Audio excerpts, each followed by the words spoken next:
E aí galera, aqui é o Moacir do Gafanhotos Literários e do canal Copydesk. Hoje a gente vai ver outro texto de não ficção. A gente vai ver o uso das conjunções, dos conectivos. É muito importante, primeiro porque o Google usa isso como critério de SEO. Então se você souber usar ele para fazer seu texto ficar mais fácil de ler, você vai ser ranqueado, melhor ranqueado, né? E também para dar qualidade no texto, fazer seu leitor entender a mensagem que você está passando. Então vamos lá. No primeiro, deixa eu botar o original.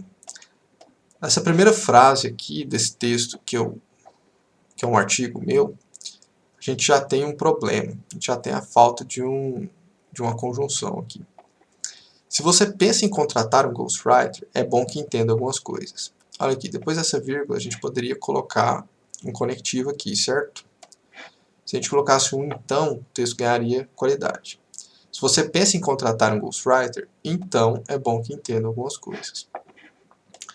Às vezes, quando a gente escreve o texto, a gente acha que vai ser simples entender. E nessa frase aqui no exemplo seguinte, talvez não seja tão fácil de entender para um leitor que às vezes não está tão acostumado com o texto ou às vezes está lendo desatento ou alguma coisa nesse sentido.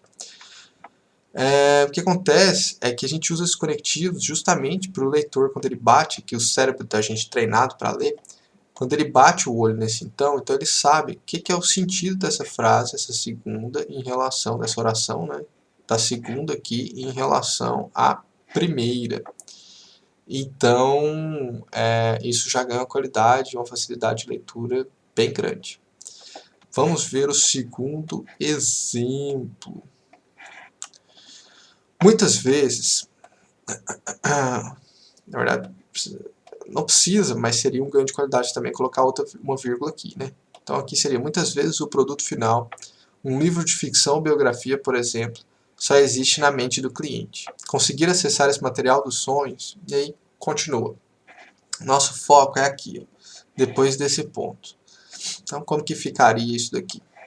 Muitas vezes, e aí com a vírgula, né? O produto final, um livro de ficção ou biografia, por exemplo, só existe na mente do cliente.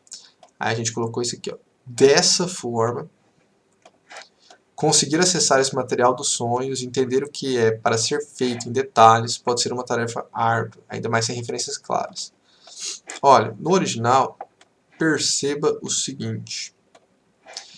Muitas vezes o produto final, um livro de ficção ou biografia, por exemplo, só existe na mente do cliente. Conseguir acessar esse material dos sonhos, blá blá blá blá blá.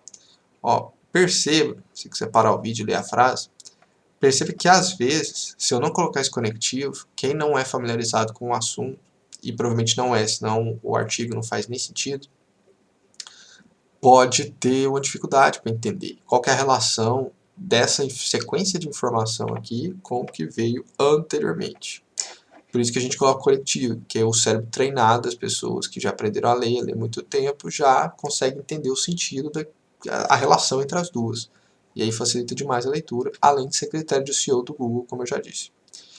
É isso, pessoal. Quem gostou, me segue aí no canal, vê meus outros vídeos, dá um like e acessa o Gafanhotos Literários.